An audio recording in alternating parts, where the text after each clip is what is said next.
Bismillahirrahmanirrahim. Kita lanjutkan dosa besar yang berikutnya, al-kabiratul khamisata asyar.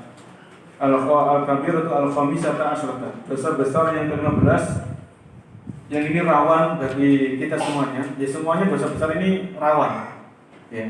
Kita nggak bisa merasa aman dari diri kita dari dosa-dosa besar. Kita hanya bisa memohon pertolongan kepada Allah, memohon perlindungan kepada Allah dari agar dijauhkan dari dosa-dosa besar, dan kita berusaha menghindarkan diri dari dosa-dosa tersebut. Al-kabiratu al-khamisata asyrata.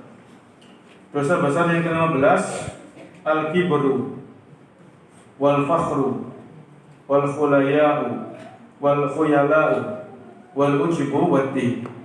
Dosa besar yang ke-15 sombong, angkuh, ya, mentang-mentang, merasa sok hebat, ya, kemudian ujub. Jadi ini mirip-mirip ya, al-kibru wal fakhru wal khuyala'u wal ujibu wati. Ini kata-kata yang maknanya berdekatan ya, sombong, angkuh, ya, mentang-mentang, merasa paling hebat, kemudian ujub, bangga dengan diri sendiri, ya, dan lain sebagainya. Ini termasuk dosa besar.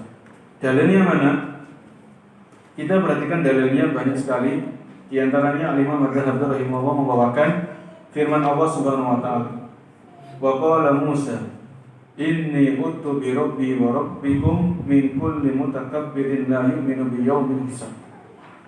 Wa qala Musa, dan Nabi Musa berkata, inni uttu bi rabbi, aku berlindung kepada Tuhanku dan Tuhan kalian, wa rabbikum min kulli mutakabbir, dari setiap orang yang berlaku sombong, la yu'minu bi yaumil hisab, yang tidak beriman akan adanya hari perhitungan amal. Ya. Di sini Nabi Musa, Allah sebutkan bagaimana Nabi Musa alaihissalam berlindung kepada Allah, ya, dari setiap orang-orang yang sombong dan orang-orang yang tidak beriman kepada hari akhir.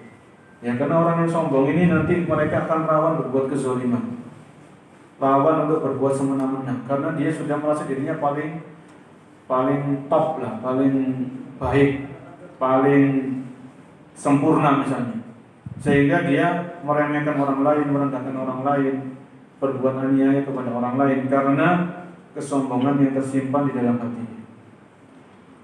Kemudian di dalam ayat yang lain, kalau tadi ayat yang pertama dibawakan oleh Imam Dhahabi surat Ghafir ayat 27,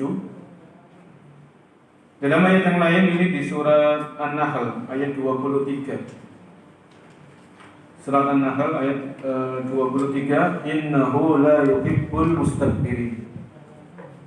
Sesungguhnya Allah tidak mencintai orang-orang yang berbuat kesombongan. Ya. Sesungguhnya Allah tidak menyukai, tidak mencintai orang-orang yang berbuat kesombongan. Ya. Jadi orang-orang yang sombong ini tidak dicintai oleh Allah. Kalau tidak dicintai berarti Allah murka. Ya. Allah murka kepada orang-orang yang memiliki kesombongan di dalam hatinya. Kemudian di dalam ayat yang lain, surat Ghafir ayat 56. Surat Ghafir ayat 56. Innal ladzina yujadiluna fi ayatillahi bighairi sultanin atahum in fi sudurihim illa kibru ma hum bibalighi fasta'id billah. Sesungguhnya orang-orang yang mendebat, ya, orang-orang yang mendebat ayat-ayat Allah Subhanahu wa taala tanpa hujjah, tanpa dalil, ya, ketika ayat itu sudah datang kepada mereka, kenapa mereka mendebat? In fi sudurihim illa kibr, karena di dalam hati mereka ada kesombongan, ya. Jadi terkadang orang itu sudah sampai kepadanya ayat Al-Quran, kemudian dia mendebat ayat tersebut. Oh, ayat ini bukan seperti ini, tapi gini ditafsirkan dengan tafsirnya sendiri, ditafsirkan dengan akalnya. Ya.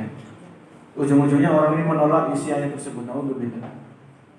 Nah, orang kenapa kok sampai kepada derajat seperti itu, sampai menolak ayat Al-Quran ketika sampai kepadanya? Karena ada kesombongan. Ya, disebutkan dalam ayat ini, in fi sudurihim illa kibrun. Hal itu disebabkan karena di dalam dada mereka ada kesombongan. Ma hum bibalighi, yang mereka tidak akan sampai kepada hal tersebut. Fasta'id billah, maka berlindunglah kepada Allah. Ya, ini kesombongan bisa menyebabkan seseorang menolak ayat-ayat suci Al-Quran. Kemudian Imam Adz-Dzahabi membawakan beberapa hadis. Wa qala an-nabiy sallallahu alaihi wasallam, Nabi sallallahu alaihi wasallam bersabda, la yadkhulul jannata ahadun fi qalbihi misqalu dzarratin min kibrin. Ya, tidak akan masuk surga atau tidak masuk surga seseorang yang di dalam hatinya ada seberat biji sawi dari kesombongan. Ini seberat biji sawi. Jadi kalau kita mendengar istilah dzarrah seperti dalam ayat "Faman ya'mal mithqala dzarratin khairan yarah wa may ya'mal mithqala dzarratin syarran yarah." Dzarrah itu apa? Dzarrah ini dalam bahasa Arab ada beberapa tafsiran dari para ulama. Yang pertama, para ulama ada yang menurut dzarrah itu adalah seperti semut yang kecil yang merambat di tubuh kita yang kita nggak kerasa. Pernah nggak seperti itu? Ada semut yang lembut gitu ya, merambat di tubuh kita nggak kerasa karena sangat kecilnya semut ini. Itu ada yang menafsirkan dzarrah itu seperti itu. Ya, semut yang kecil yang seandainya semut ini merayap ke tubuhnya orang ini nggak kerasa karena sangat halus dan sangat kecil. Ini diantara tafsiran namanya dzarrah. Kemudian tafsiran yang lain, dzarrah itu kalau kita misalnya jalan-jalan ke pantai, kemudian kita tepukkan tangan kita di pasir, ini ya. Kemudian kita hempaskan lagi, kemudian partikel-partikel yang turun yang tersisa di tangan kita, itulah dzarrah, kecil-kecil itu. Ya, bisa digambarkan ya, punya gambaran. Jadi kalau kita pergi misalnya tamasya ke pantai, kita tepukkan telapak tangan kita di pasir-pasir yang di pinggir pantai itu, kemudian kita bersihkan tangan kita, sisa-sisa pasir yang nempel di tangan kita itulah dzarrah. Jadi sekecil itu, sangat-sangat kecil. Ada juga dzarrah itu adalah misalnya kalau kita lihat matahari masuk ke jendela, sinar matahari, ya. Biasanya kalau sinar matahari itu masuk melalui jendela itu kan kayak ada partikel-partikel yang berterbangan gitu ya, tipis, kecil itu. Kita lihat, tapi nggak bisa ditangkap. Itu kecil, ini sangat kecilnya.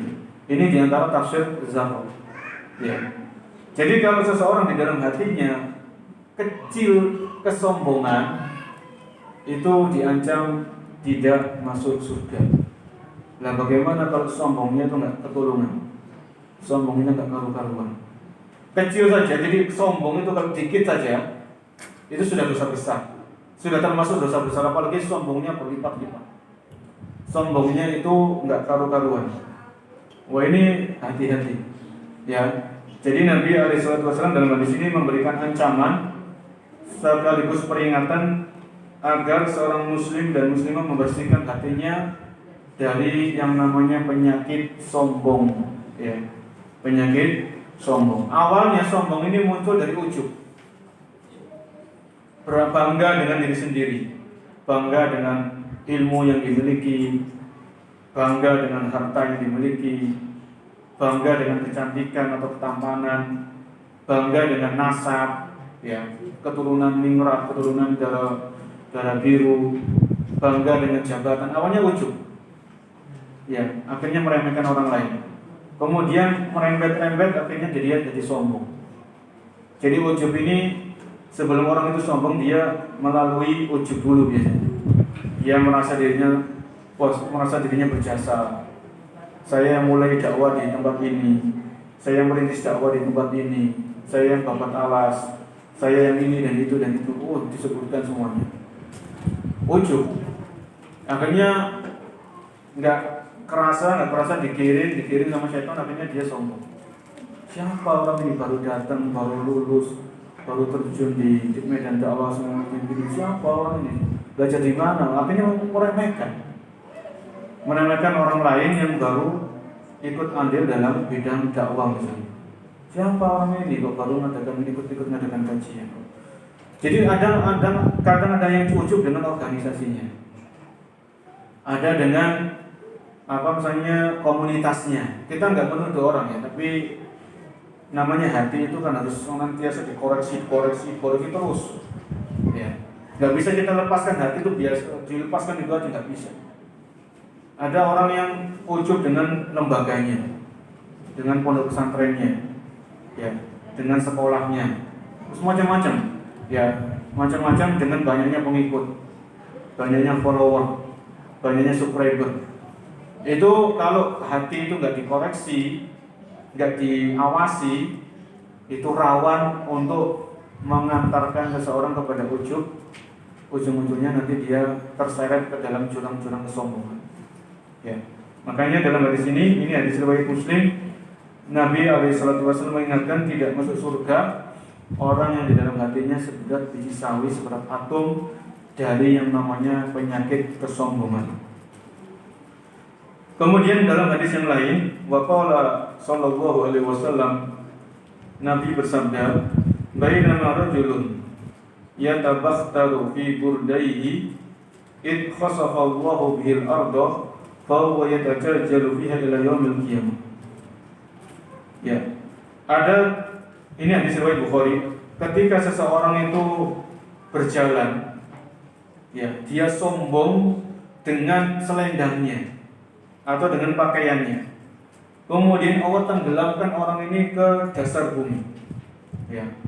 Kemudian dia diazab di tempat tersebut sampai datangnya hari kiamat. Jadi dalam hadis ini Nabi menyebutkan sombong dengan pakaian atau selendang. Ya. Jadi zaman itu orang punya pakaian itu sudah luar biasa. Ya. Kemudian orang kalau bisa beli pakaian ini yang mahal, kemudian dia pakai di hadapan banyak orang dengan penuh kesombongan, ya, maka Allah mengazab orang ini dengan ditenggelamkan di bumi. Ya. Dan Allah Maha Mampu. Ini salah satu bentuk pintu-pintu kesombongan adalah dengan masalah pakaian, ya, masalah pakaian atau yang semisalnya. Ya, kalau zaman kita mungkin bisa dengan sepatu, bisa dengan tas, bisa dengan motor, bisa dengan mobil mewah, ya. Maka sesuai dengan zamannya, karena zaman terus berubah, ya. Yang di zaman dulu tidak ada, sekarang menjadi ada, maka hukumnya adalah sama. Kalau ada orang yang sombong dengan hal itu semuanya, maka bersiap-siaplah dengan azab Allah Subhanahu wa taala, bisa di dunia ini, atau kalau tidak di dunia ini nanti di akhirat. Jelas akan ada azabnya. Ya. Kalau di dalam hadis ini disebutkan azab di dunia, orangnya masih hidup berjalan, ditenggelamkan sama Allah Subhanahu wa taala. Begitu pula kisahnya Qarun yang terkenal. Qarun ini orang hidup di zaman Nabi Musa alaihissalam. Qarun ini orang-orang itu takjub dengan hartanya yang luar biasa. Hartanya tidak ketulungan, hartanya Qarun. Ini sangat banyaknya. Ya. Ketika Qarun ini ditanya, bagaimana, ya kalau bahasa kita, bagaimana kau mendapatkan harta sebanyak ini? Apa jawaban Qarun? Inna ma utitu ala ilmin ini. Aku punya harta ini karena aku orangnya pintar, aku orangnya berilmu, aku orangnya cerdas. Ya, kalau bahasa kita ya ada orang-orang seperti ini, seperti model-model Qarun zaman kita ya ada. Bagaimana Anda kok bisa sukses? Ya, saya sukses ini saya kerja keras, saya ulet, ya, saya jarang tidur, saya banting tulang. Pokoknya dia lupakan Allah Subhanahu wa taala. Ya, dia melupakan Allah Subhanahu wa taala, bahwasanya yang memberikan itu semuanya adalah Allah Subhanahu wa taala, kemudian karena kesungguhan orang tadi. Jadi pakai kata kemudian. Ya. Ini hati-hati dari sifat-sifat seperti sifatnya Qarun, yang dimana Qarun ini sombong dengan hartanya dan dia lupa akan karunia Allah Subhanahu wa taala. Lupa akan karunia dan anugerah dari Allah Subhanahu wa taala. Adapun hamba-hamba yang soleh, orang-orang yang bertakwa, beriman dan bertakwa, ketika mereka mendapatkan karunia, mendapatkan nikmat, maka mereka mengatakan hadza min fadli rabbi. Ini semuanya karunia dari Tuhan. Saya ini bukan siapa-siapa, saya orang biasa, manusia. Allah yang kasih ini semuanya, Allah yang memberikan. Hadza min fadli rabbi. Liyabluwani ashkuru am akfur. Allah sedang menguji aku, apakah aku termasuk orang yang bersyukur atau orang yang apa? Yang kufur. Ini semuanya ujian buat jemaah. Jangan dikira orang yang kaya itu nggak diuji, orang kaya diuji, sebagaimana orang miskin juga diuji. Ya. Jangan dikira orang sehat nggak diuji, jangan hanya dikira orang yang sakit saja yang diuji, orang sehat juga diuji. Ya. Jangan dikira orang yang minim ilmu itu yang diuji, tapi orang yang pintar juga diuji sama Allah SWT. Liyabluwani ashkuru am akfur. Agar Allah menguji aku, sedang menguji aku, apakah aku termasuk orang yang bersyukur atau justru aku termasuk orang-orang yang kufur atau ingkar. Ya. Kemudian Imam Dhahabi membawakan hadis yang lain. Nabi SAW bersabda, yuhsyarul jabbaruna wal mutakabbiruna yaumal qiyamati amsalad durri yata'uhumun nas. Akan dibangkitkan di hari kiamat orang-orang yang sombong, orang yang semena-mena, orang yang sok itu dia bangkitkan di hari kiamat seperti semut yang kecil. Hampir-hampir dia diinjek sama manusia, kan dikumpulkan semua manusia di padang mahsyar. Matahari didekatkan di kepalanya manusia. Ya, ada yang keringatnya sampai di tumit, ada yang keringatnya sampai di lutut, ada yang sampai di pinggang, macam-macam. Wah, orang-orang yang sombong ini nanti di hari kiamat dibangkitkan oleh Allah seperti barang yang kecil, binatang yang kecil, kayak semut. Kemudian hampir tidak kelihatan sama orang, hampir diinjek-injek sama orang.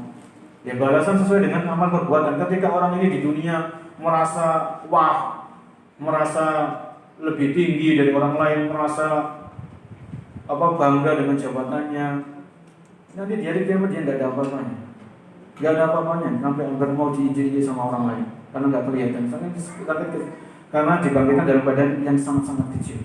Ya, ini Allah Maha mampu akan hal tersebut. Jadi ini balasan sesuai dengan amal perbuatan seseorang. Wa qala ba'du salaf, berkata sebagian orang-orang soleh sebelum kita, awwalu dhanbin usiyallahu bihil kibr. Ya, jadi dosa yang pertama kali dilakukan di langit dan di bumi adalah dosa kesombongan. Ya, dosa yang pertama kali Allah dimaksiati dengan dosa tersebut adalah dosa kesombongan. Allah Subhanahu wa taala berfirman dalam surat Al-Baqarah, ya, dalam surat Al-Baqarah 34, wa idh qulna lil malaikati isjudu, dan ketika kami mengatakan kepada malaikat, sujudlah kalian. Ini sujud untuk penghormatan. Ya. Sujudlah kalian kepada Adam.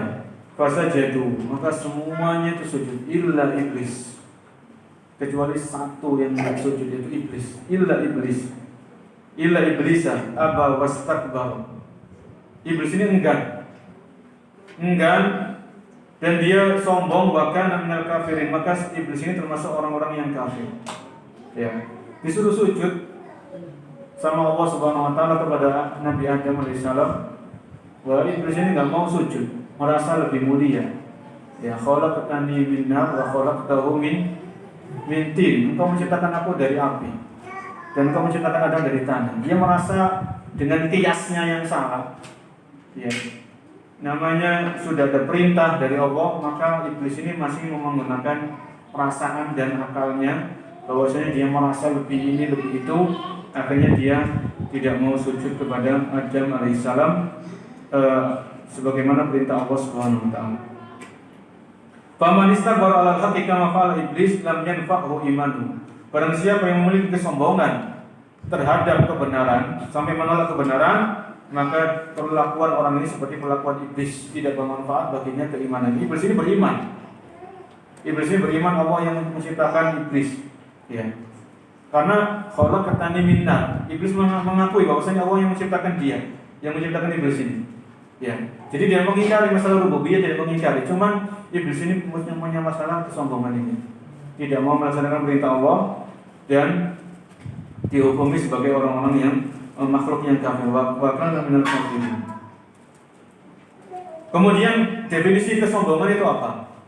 Kok sampai hukumannya seperti itu? Dari Nabi SAW, beliau bersabda, al-kibru safahul haqqi wa hum sunnas. Dalam riwayat yang lain, al-kibru batarul haqqi wa hum tunnas. Kesombongan adalah menolak kebenaran dan meremehkan orang. Ya.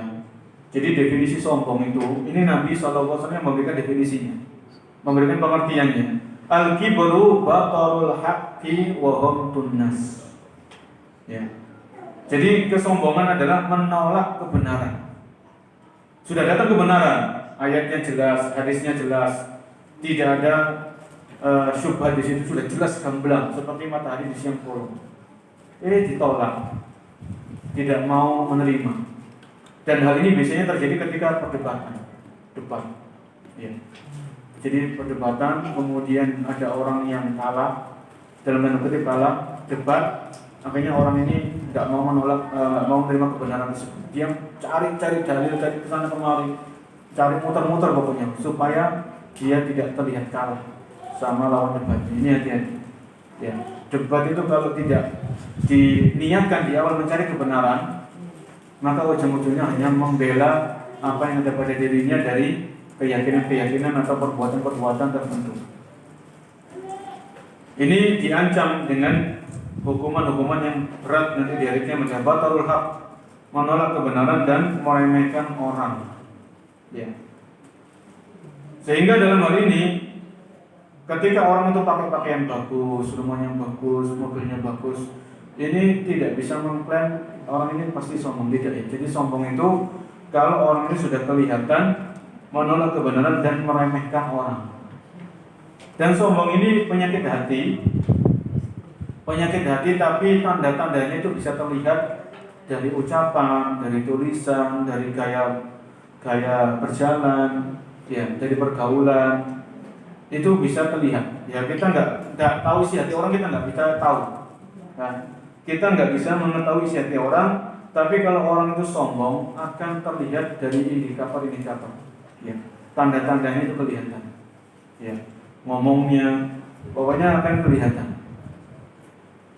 Kemudian dalam Al-Imam Madawi membawakan ayat lagi dari Al-Quranul Karim, yaitu di surat Luqman ayat 18.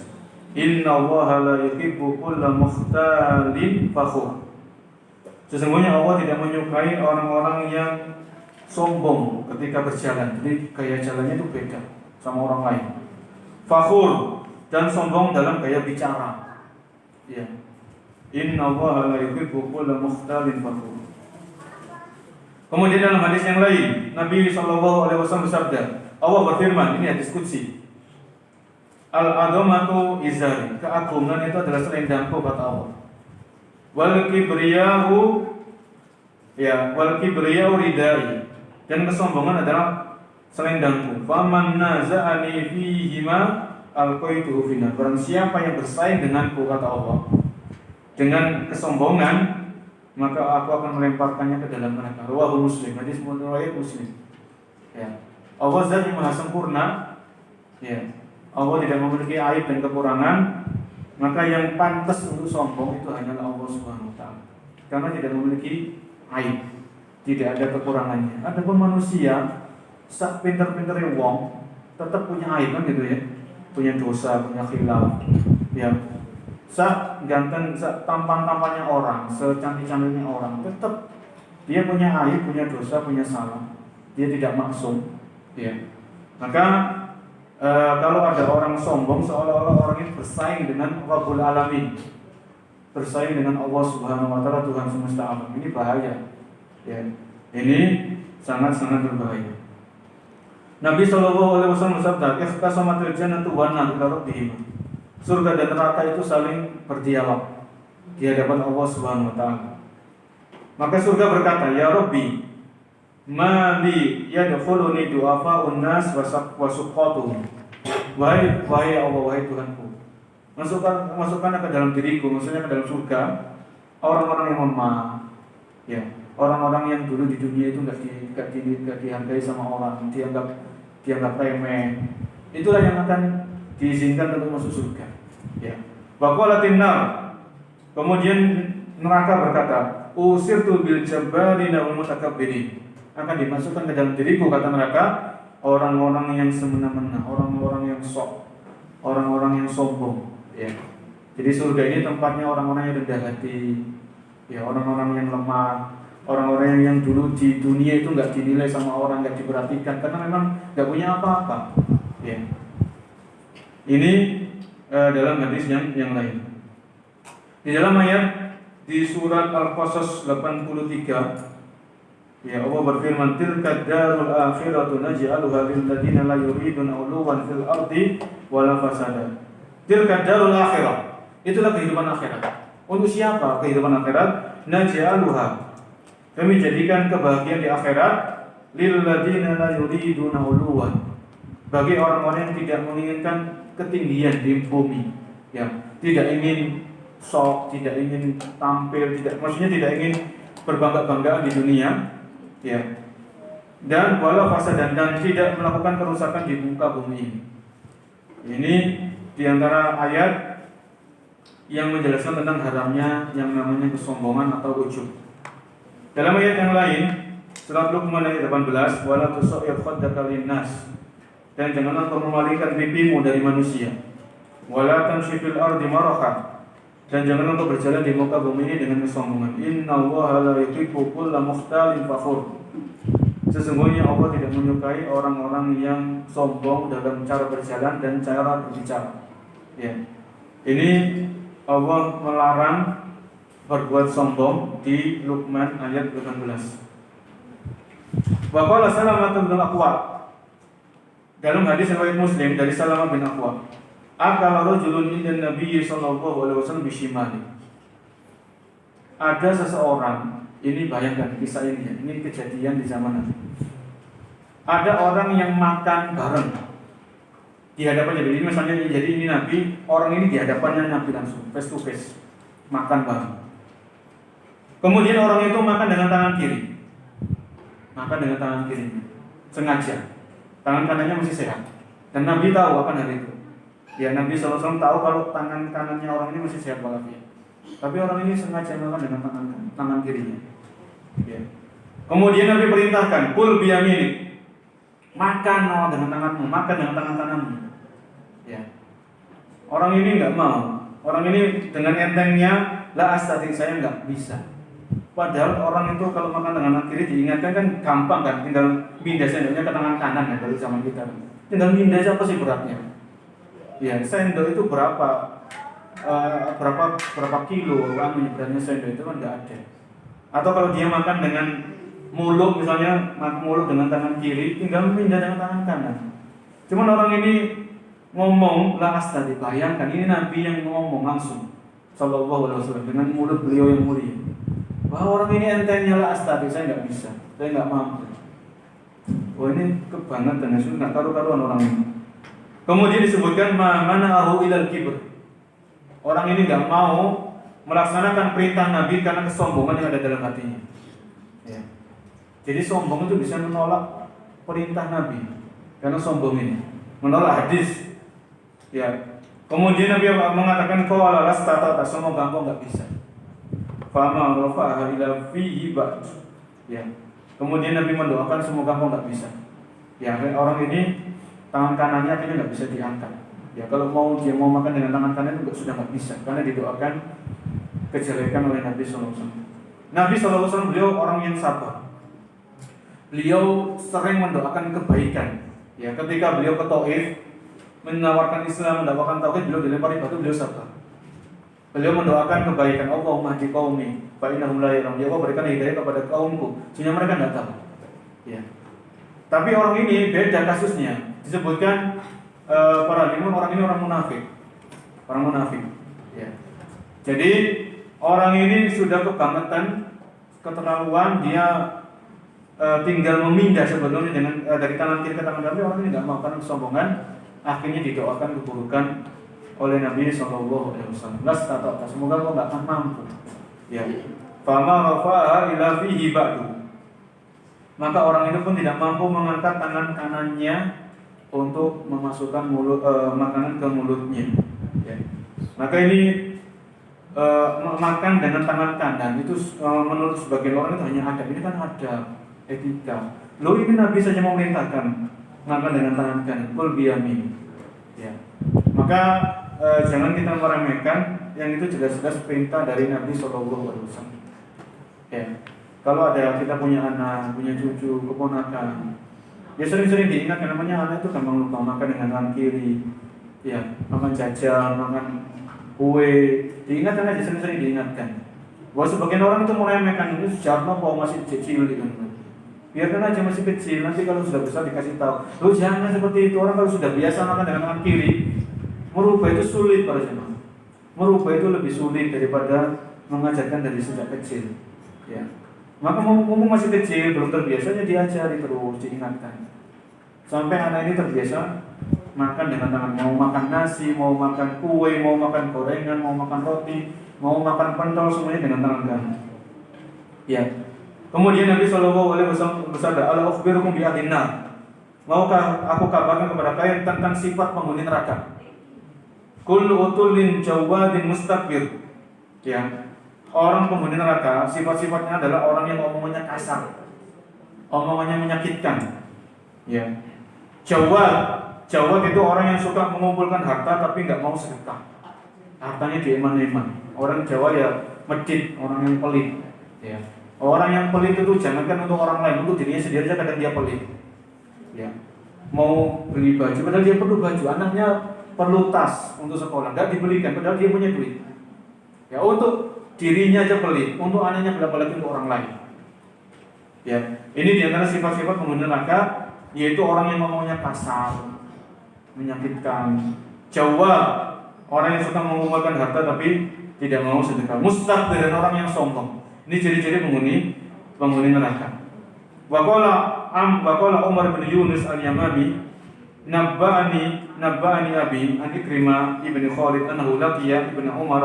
Faqala sami'tu Rasulullah sallallahu alaihi wasallam yaqul ma min rajulin yahtalu fi mishyatihi wa yata'adamu fi nafsihi illa laqiya Allah wa huwa alaihi. Tidaklah seseorang itu yang sombong dalam berjalannya, atau dia sombong dengan dirinya, kecuali dia berjumpa dengan Allah dan Allah dalam keadaan murka kepada orang seperti ini.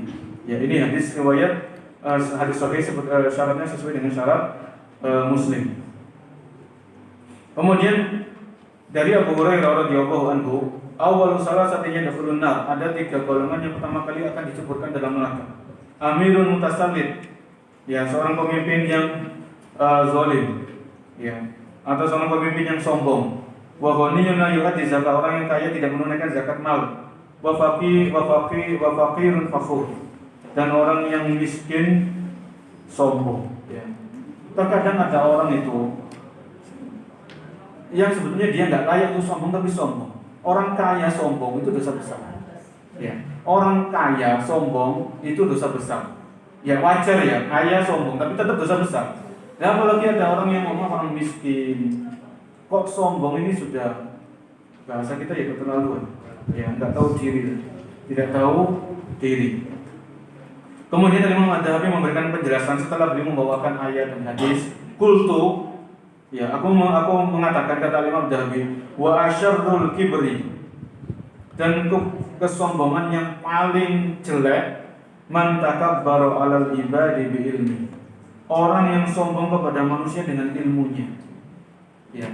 Ilmu itu bukan ajang untuk kesombongan. Ya.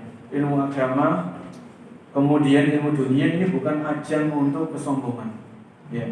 Man takabbaru 'alal ibadi bi ilmi, yaitu kesombongan yang paling parah, yang paling buruk, paling bejat adalah sombong kepada manusia dengan ilmunya. Ada orang yang sudah sampai profesor, ya, ketika dikasih tahu, diingatkan, sombong, nggak mau menerima, karena sudah merasa profesor, gelar akademik yang paling tinggi, sudah nggak ada lagi, ya, sudah guru besar. Oh, ini bahaya. Ya. Wa ta'adzama fi nafsihi bi fadilati, orang yang merasa sombong dengan keutamaan-utamanya dia miliki. Saya sudah ini, saya sudah itu, saya sudah ini. Ini fa inna hadza lam yanfa'hu ilmu. Maka orang yang seperti ini sombong dengan ilmu, justru ilmu itu akan bumerang, menjadi bumerang baginya. Ilmu itu tidak bermanfaat. Ya. Fa inna man talaba al-ilma lil akhirati kasarahu ilmuhu wa khasha'a qalbuhu wastakanat nafsuhu. Karena orang yang mencari ilmu, ya, untuk tujuan kebahagiaan di akhirat, maka ilmu itu akan menuntun orang ini untuk rendah hati, ya, untuk tawadhu, bukan malah sombong. Wa khasha'a qalbuhu, hatinya akan takut kepada Allah Subhanahu. Ini kalau orang itu niatnya benar ketika belajar, ketika menuntut ilmu. Orang yang niatnya benar dalam menuntut ilmu adalah ketika dia mendapatkan ilmu, dia itu rendah hati kepada orang lain. Ya. Kemudian hatinya khusyuk, takut kepada Allah. Wastakanat nafsuhu, jiwanya tenang. Wa kana ala nafsihi bil mirsad, dan dia senantiasa mengawasi dirinya. Ya. Falam yaftur anha, dan dia tidak melupakan untuk muhasabah. Ya. Bal yuhasibu 'alaiha kulla waqtin wa yusaffifuha. Orang yang berilmu itu senantiasa muhasabah. Ya. Senantiasa muhasabah. Jangan-jangan saya ini belajar ini untuk siapa? Apakah saya belajar ini untuk sombong-sombongan, untuk berbangga-banggaan? Ya, untuk banyak-banyakan pengikut. Ya, untuk banyak-banyakan follower. Maka senantiasa orang yang berilmu itu akan khawatir terhadap dirinya. Takut jangan-jangan sudah ditimpa ujub atau kesombongan. Ya. Ini kalau orang itu benar-benar berilmu dan ilmunya itu bermanfaat kepada orang tersebut, maka dia akan takut. Ya. Fa in ghafila anha jamahat ala tariqil mustaqim wa ahlakati. Kalau orang itu lupa muhasabah, lupa introspeksi diri, maka orang yang lupa akan introspeksi diri ini dikhawatirkan akan terseret, ya, kepada jurang-jurang ujub dan kesombongan. Akhirnya dia terlempar dari jalan yang lurus. Wa man talaba ilma lil fakhri wa riyasa. Ya, barang siapa yang menuntut ilmu untuk bangga-banggaan atau untuk kedudukan atau jabatan, wa nadaru ilal muslimina syazron, kemudian dia meremehkan kaum muslimin, merendahkan orang kaum muslimin, wa tahamaqa alaihim wasdara bihim, fa hadza min akbaril kibri wa la yadkhulul jannata man fil qalbihi misqalu dzarratin min kibrin wala haula wala quwwata illa billah. Jadi kesombongan itu banyak. Ada yang sombong dengan harta, ada yang sombong sebagaimana kita sebutkan di awal, ada yang sombong dengan kedudukan, ada yang sombong dengan paras yang tampan, paras yang cantik, ada yang sombong dengan badan yang gagah, yang kekar. Ya. Jadi penyebab orang sombong itu banyak, tapi sombong yang paling berbahaya, yang paling jelek adalah sombong dengan ilmu. Ya. Sombong dengan ilmu. Ya, ini tadi perjamaah tentang bahaya sombong. Ya, sombong yang sedikit saja dalam hati itu dosa besar. Apalagi kalau sombong itu sudah menguasai isi hati seseorang.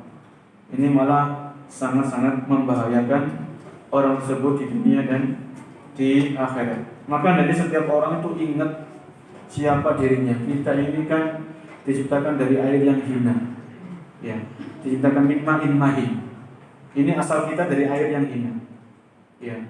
Kemudian orang kemana-mana itu mohon maaf bawa kotoran di perutnya.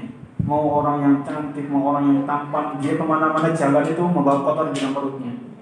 Ya. Mau nggak bisa diingkari.